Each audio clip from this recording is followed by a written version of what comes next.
I find that every door you open, there's 10 locked doors behind it. Benny Goodman, Acker Bilk, less so. Benny Goodman, yes. Charlie Parker. It sounds a bit floaty in some ways, and I talk about this a lot, but you've got to imagine what you want the note to sound like. And you say, well, you locked yourself in your room and you did 12 hours a day. G'day, Nigel here. Welcome back to the Sax School Online Podcast. In this episode, I'm chatting with Joel Purnell from the Sax School Tutor team. So Joel is not only helping all of our members at Sax School, he's also an amazing jazz artist and an educator, one of the top guys here in the UK. So today what we're going to do is dig a little bit into his background, because I'm hoping that we can uncover some of the secrets to the way he approaches improvising, practicing, learning, all that sort of stuff, so that we can get some tactics and tips that we can all apply in our own practice. Sound like a plan? I think it should be a fun conversation. Hey, also, if you are new to the podcast here and you're enjoying it, you know what? It'd just be awesome if you could share it with one other person so we could reach some more friends like you. Help us spread the message. It'll mean the world to us.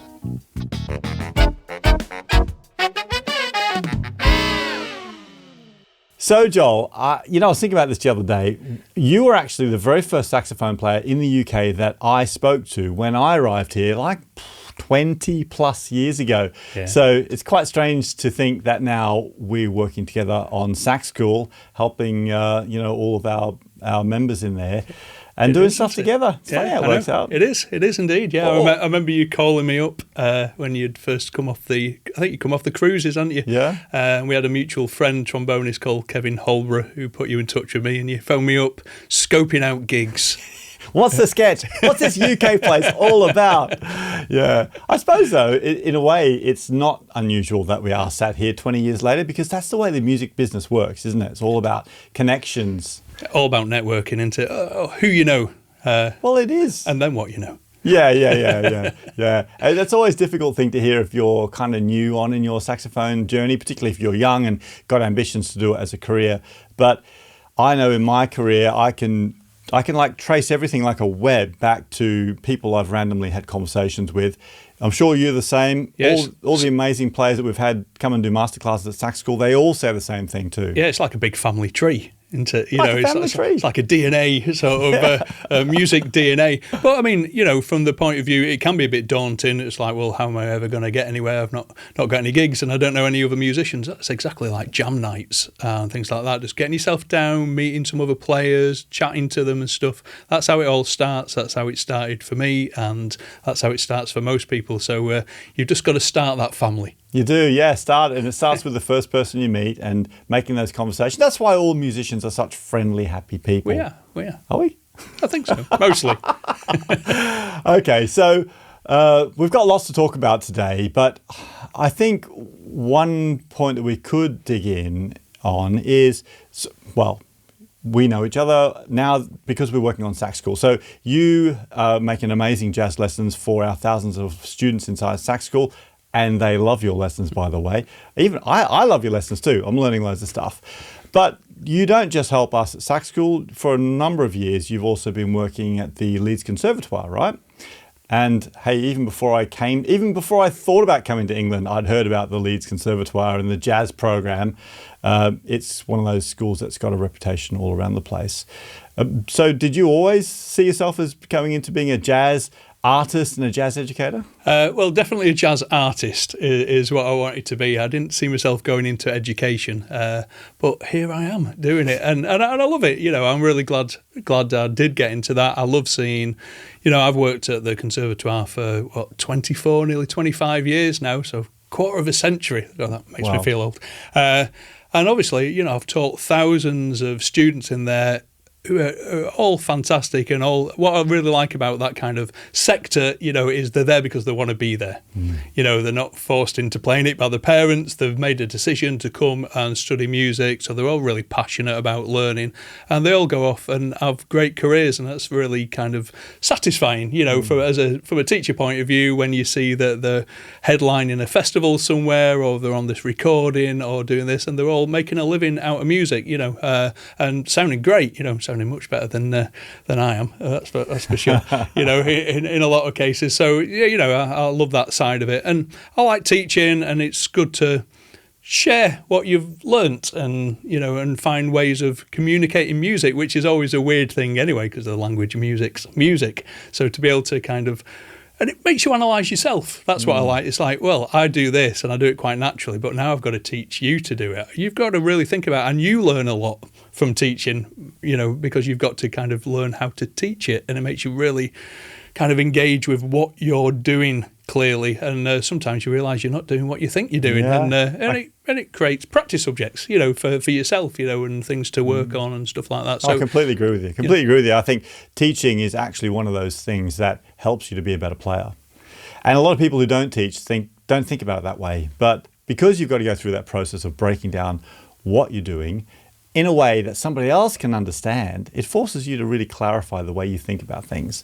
So I think it's a great personal development tool. You're helping other people, you're also helping yourself. Without a doubt. I mean, that's what everyone should be doing in the practice. You should be self-analysing, and that's what teaching taught me, that ability to really self-analyse my playing and go, right, hang on a sec, this needs working on, this isn't quite as good as I thought it was, or that technique's not quite right, or that sound doesn't sound like I expected it to, so because I've got to show someone else it, but I think that's whether you teach or not, I think that's something that's really important to do, is that self-analysis, that self-criticism, whether that's to tell someone else about it or just to tell yourself in your practice planning, that's something you need to work on. I think that's useful. But I didn't set out to do that, as I was saying, I was into computers. Is that right? Oh, yeah, I was massively into computers. So when I was kind of 13, 14, bearing in mind this is a long time ago, I wrote the entire computer system for my school, Did you really? I did indeed, wow. yeah. And I did a GCSE in it when I was 13 or something, wow. I was like seriously into computers. Hang on. So just for context here, so I think I'm a little bit older than you. So what are we talking, what is this, the 90s? 80s. 80s? Yeah. Oh, yeah, really? Yeah, mid 80s. Oh, yeah. Computers, that was all the thing. I finished high school in 86, and computers were just like, it was just happening, right? All my mates were going off to do computer science. It was like, this is the future. Yeah, Atari ST had a BBC Micro, if you remember those, So it was that kind of time, but I was really into it and coding and stuff. And it just happened at the same time. I've always had an interest in music. I like listening to music and stuff, and what I wanted to play was guitar. There was no guitar teachers, so they gave me a cello, and I wasn't lugging that around. So that was it for another year. And then I thought, I quite fancy saxophone. I'd seen it on Top of the Pops and stuff, and I thought, that's pretty cool. Only one saxophone at my school at the time, so they stuck me on clarinet, which I quite enjoyed. And I think I already had kind of almost that mind of becoming a musician, because my first instinct was, I need to listen to some people playing clarinet. Now, I see students all the time that just don't listen to other players, and it's just so important. And it was one of the first things I thought. So I went out, and if anyone remembers it, it's a thing of the past now, but Woolworths, my local Woolworths in Bolton in the UK, and I went in and I was scouring all the tapes, if everyone remembers tapes as well. And I was just looking for anything with like a picture of a clarinet on, and I found two things. I found a Benny Goodman tape, and I found an Acapulco tape. Oh, legends. Yeah. So that's what I got. I got my pocket money, and I got these tapes, and I listened to the Acapulco. It was nice, but it wasn't up my street. And then I listened to the Benny Goodman one, and I was just like, that is absolute. I've never heard anything like it. And I remember the next week going into my clarinet lesson and saying, right, I think I want to learn jazz. And my clarinet teacher at the time, who can remain nameless for this podcast, kind of went, oh, jazz like this. And I went, do. And I remember thinking, I'm going to have to teach myself this. And that's where it started, and that's what I did. I became completely self-taught from a jazz point of view, and that's literally what I did. I just broke it down and imitated. And what age were you when you started, Joel? 14. Really? Yeah. Oh, that's interesting. Yeah, so quite late, really, I think, for a lot of people. But yeah.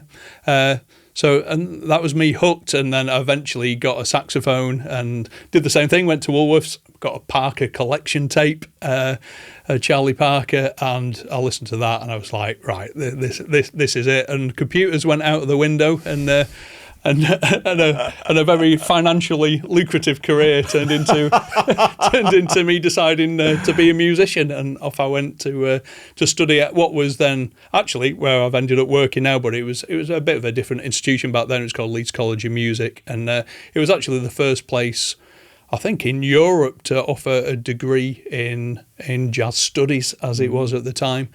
So I went off and did that, and basically just stayed at home for 3 years and practiced for 12 hours a day. I didn't turn up a lot, but the environment was great. So just like we said earlier, like jams, the people I met there, I still work with now. You know, all this time later, like 35 years later. It's the start of your network, wasn't it? Yeah, completely. You know, So really interesting. I think it's fascinating to hear what your first inspirations were. You know, Benny Goodman, Acapulco, less so. Benny Goodman, yes. Charlie Parker.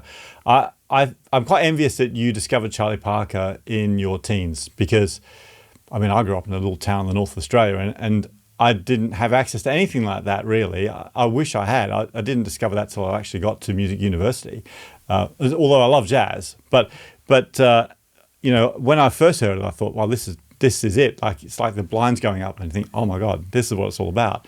But I wish I'd discovered it earlier. I mean, I will say that is literally the only tape I had for about 5 years. So that was my only reference of saxophone. I remember actually going to uni, and obviously everyone's got their own influences. And I remember somebody playing me some Michael Brecker, and it didn't even sound like a saxophone to me. It's like I had to take the headphones off. It's like, what is that? You know, but it's great that discovery of other people just saying, yeah, have you checked this out? You know, I hadn't had that before. I was in Bolton. All my friends were into like techno and house music. And I was like, you know, when I learnt to drive and they all used to get in my car and I used to put on some Charlie Parker, they'd just look at me as if I was mad. But I played it anyway because I was into it, sort of thing. There you go. You know, these things happen. You're a jazzer at heart. Yeah. So, but what about then when you got out of university? You know, you've spent all those 12 hours a day practice sessions and built up all of your skills. So naturally you'd go straight into a full professional career as a jazz artist. Was it a simple path like that, or did you take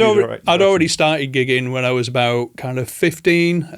So I'd already started doing kind of paid gigs in Manchester and stuff, and then that's kind of how I supported myself through uni. There was a great club in Leeds, which was a jazz club called the Underground, which put on gigs kind of 3 times a day, and it was a good job it did. It was right across from the college. 3 times a day? 3 times a day, wow. Yeah. So I used to do a lot of work there. It was a great place. Not there anymore. It's the toilets of a nightclub now. The entire club is just, which is very sad, but fond memories of the Underground. And used to play there, and we used to still have the Leeds kind of International Festival, McCoy Tyner, and it was a different time from back then. So there was lots going on. So when I came out, I was already working, you know, from that point of view, but maybe not enough to kind of get on and, you know, buy a house and all these kind of things. It's a hard road as a jazz, just as purely as a jazz artist. It is, you know, from that point of view. And I was doing a few functions and stuff, but I was scraping by, and I thought I need something a bit more hardcore, let's say. So there used to be I don't know if it still exists. Does The Stage still exist? The newspaper? Oh, I remember that. Yeah. Yeah. So there used to be a paper called The Stage, and it was advertisements for musicians and actors and anybody involved in the entertainment industry. And I saw that the Blues Brothers official tour, which was the Belushi-backed kind of a official one from America, which was a West End show at the time, but was about to go out on tour, was basically hiring and doing auditions. And I thought, well, you know, I could probably turn me on to that. So I went down to London, did the audition, got that job, and that's what I did for kind of 3 years from that point on. When I came back to the UK after that, I just got straight back into jazz. I was ready to get back into jazz and set up my own group, and that's literally when I got offered the job to start off at the Conservatoire, and I've been there ever since, and just really doing jazz since then. Kind of thing. What a luxury! What a luxury! And I think it's important too to be able to focus on jazz like that, because that's how you get to be as good as you are, right? And at the end of the day, you are one of the guys that's helping to keep that jazz flame going with all the up and coming young people in the UK. So I think it's amazing. Well, that's the beauty of jazz and improvisation. It really is. I think people think there's maybe a magic bullet. How do I improvise? And then I've learned to improvise and I'm there, kind of thing. But I find that every door you open, there's 10 locked doors behind it. So I kind of feel, and I do honestly mean this, that I know less about it now than I did when I started, you know, because I keep discovering new stuff. So it's the gift it keeps giving from that point of view. I'm never bored. Let's put it that way. That's really great to hear that, and I can appreciate that, because every time you make another one of these Explore Jazz lessons for Sax School, I'm learning more stuff. Like, there's just, I'm loving having you on the team, because I'm learning so much stuff from you too. It's brilliant. We all learn from each other, don't we? It's been great fun, the Explore Jazz. We've done all sorts of stuff, from just kind of improvising tactics to kind of looking at some tunes, and just everything to do with jazz and shapes and structures and just approaches to stuff. So it's really good to get them down on video actually as well, and to share it with the community at Sax School, who are really engaged in that kind of thing, and lots of questions and chat around it. So it's been lovely doing that. Teaching to a community is a very different experience, and I've really enjoyed it. Yeah, and it's nice to have that record, like you say. So for anybody who's listening who doesn't know what we're talking about with Explore Jazz, so at Sax School we've got thousands of students learning with us, and Explore Jazz is just one of the categories of lessons that we've got inside the massive lesson library. And by the way, if you want to go check it out, we do have a 14-day trial running. You can come and try it out and see if it's right for you. It's a great way to kick the tires, try a bunch of lessons, get some help from Joel and myself and the rest of the tutor team, because there's a bunch of us, and have some fun, see if it's the right thing for you. So that's all over at saxschoolonline.com. So when people are listening to you talk about your journey, and they might be a newer player, and you say, well, you locked yourself in your room and you did 12 hours a day, and I can remember going through the same process, and it was such a luxury, if I'm honest. Now that I'm in my 50s, I think, I dream of having that much time to actually practice every day. But it's easy for somebody who's kind of new to saxophone to think that that's just such an unattainable thing for them. And it's maybe something that they'll never have the opportunity to do either. But I'll bet there were some things that kind of unlocked things for your development as a saxophone player. Maybe you've got a couple of things that you could share that were big triggers for you in the way that your learning improved, that might be helpful to somebody who's new on their journey. Sure. I mean, the reason I ended up, like you say, it's a luxury. That was all I had to do at the time. That was the purpose of my life, was to practice. I was at university studying music, so that's what I should have been doing as well. And it was a luxury, a bit extreme, But the thing is, I'd found a way of getting addicted to practice. And what I realised was it wasn't practicing stuff I could do. So a lot of people will find some tunes that they enjoy playing and they can play well, and they play them again and again and again. What I realised is I sought out things I couldn't play all the time. So I'd literally flick through books or come up with exercises, and as soon as I found one that I literally couldn't play the first bar of, that's what I'd commit to. And that seems a little bit extreme, and I'd slow it right down and speed it up. But the thing is, in 2 weeks' time, I go from not being able to play something to being able to play something, and that you've improved. And that is the addictive quality of practice, because you start to think, well, what else can I do? Like, can I do anything? And yeah, you can do absolutely anything you want. You've just got to practice it and dedicate to it. And that becomes the reason I ended up doing those hours was I was just addicted to that feeling of like, where could I be if I practice all this stuff I can't do? Like, look at all this stuff I can't do. And obviously I've realised over time that there's always going to be a lot of stuff I can't do. I think back then, being younger, I thought at some point I'd actually reach some kind of critical mass, if you like, and know everything there was to know. But, like I said, it is the gift that keeps giving. And I've accepted that, and now I'm a bit calmer in my approach to it, sort of thing. But that's why I was doing that then. But one thing that I really struggle with back then is I was doing all this practice and I was learning all this great stuff, but when I went and did the gig, none of it came out, and I used to find it insanely frustrating. How come I'm so comfortable with it in the daytime practicing, but it just doesn't even appear in my playing? And I spent, wasted years of my life in some way just trying to get this gap down, between how quickly can it be naturalized in my playing. And eventually, I realized that it takes as long as it takes. Your brain works in funny ways with this stuff. It has to be interpreted emotionally, the sounds of things, not just the motor action. It's got to be interpreted orally. And when your brain's ready and it understands that that nugget of music, then it'll come out in the right place.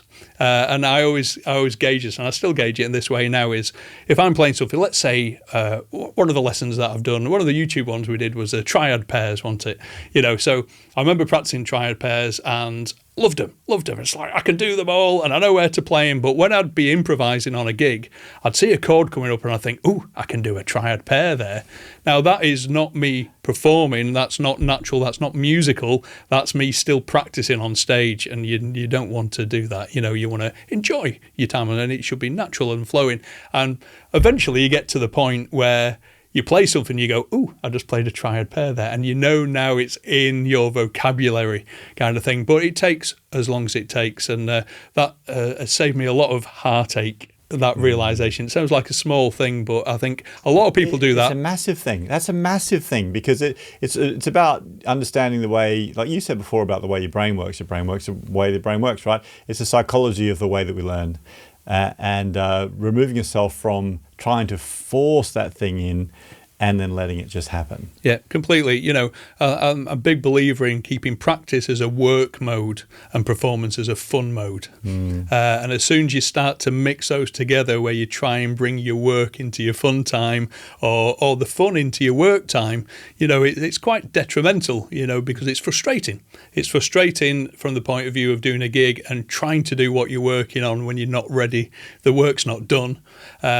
And it's unmusical. It's not good for the listener from that point of view. But it's also bad to bring too much of the fun into your practice, because you just practice what you're comfortable with and you don't progress, So I'm a really big believer in keeping those two things very separate in my mind and having like two modes of thought while I'm in those two different environments, if you like, from that. And it keeps, so I enjoy the gigs and I enjoy the practice, just in the same way as, if you've got a job that you love, you'll never work a day in your life and all that kind of thing, So I think so. And I think this is really pertinent as well to this era, because now we record ourselves a lot.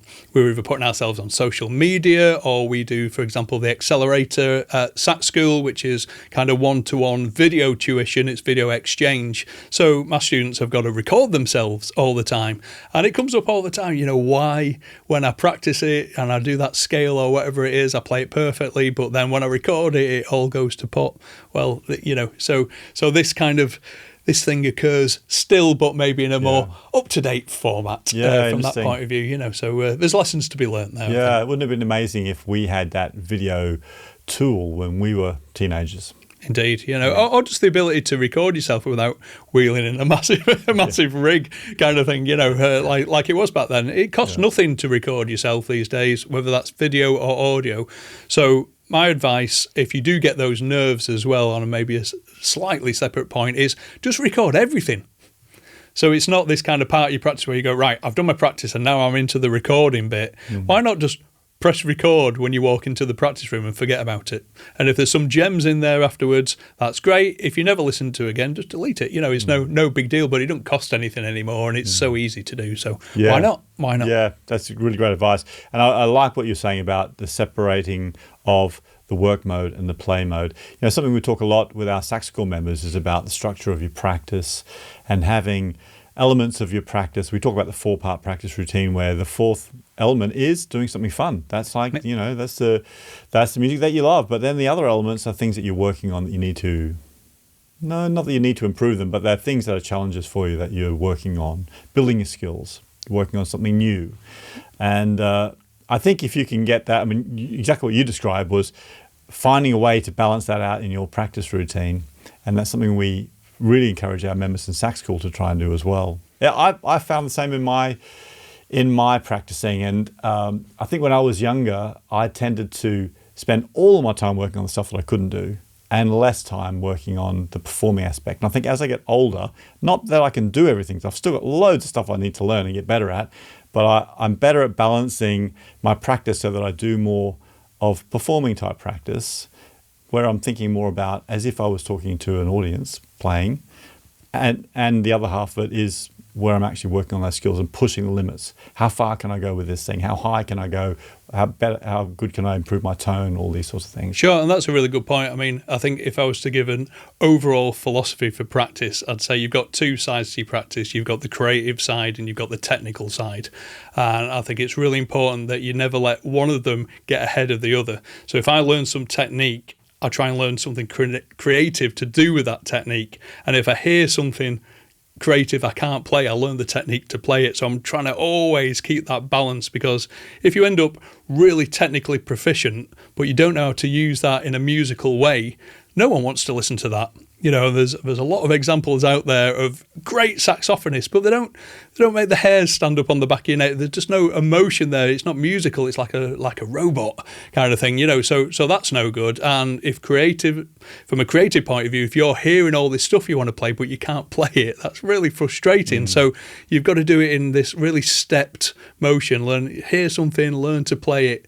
Learn something, learn to make it sound good. You know, and that's kind of the overarching philosophy I've got in the way that I approach all my practice, you know. So when I'm laying out my practice routine or planning my practice out, I'm really conscious of making sure that kind of balance is there. It's all about balance, however you practice. We all practice in different ways, but as long as it's balanced, I think you're good to go.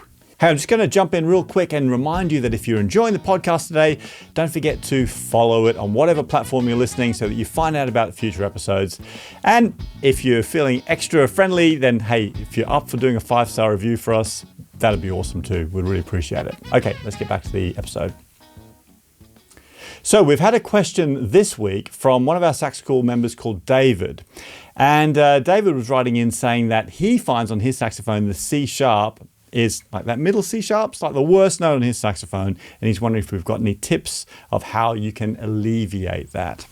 Okay, the open C sharp quandary. Do you find that on your saxophone? I think it depends on the saxophone. Not so much on my current one, but I've definitely played ones in the past where it's been a bit of an awkward note. And I think just from a kind of mechanics point of view, I think it's because it's the entire open tube.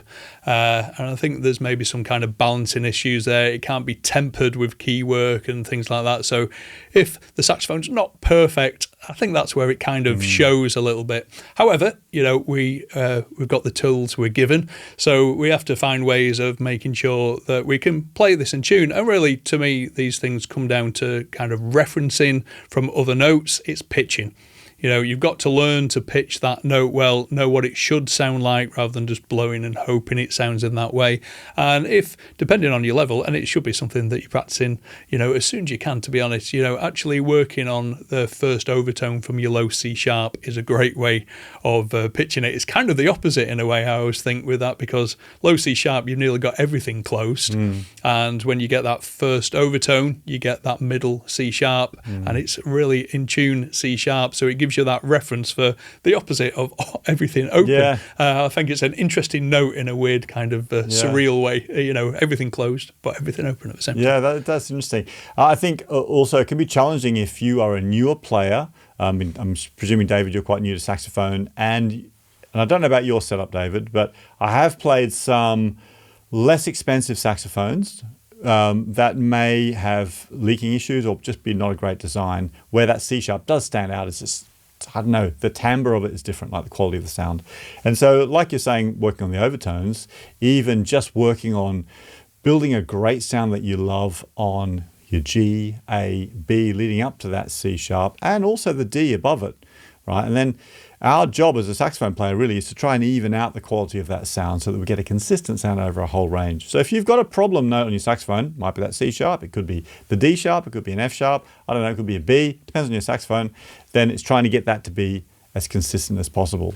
So I think really David's halfway there because he's actually identified that is a problem note. Exactly. Yeah. Just noticing these things is the beginning of the correction of them to some degree. You know, so just, it sounds a bit floaty in some ways, and I talk about this a lot, but you've got to imagine what you want the note to sound like before you blow it. There's no point in blowing a note and then thinking, oh, I wish it sounded like that. It's too late, So like you said, if you can really get those notes around it sounding good and then hear it in context of those notes like you'd like to sound it, you'd be amazed how your body and your larynx and all these things that you don't need to understand, they just happen as a reaction to imagination. If you hear what you want it to be like, suddenly little things change and it starts getting better and better. And, it may take a bit of time, but eventually you'll be as happy with that note as any other. Yeah, awesome.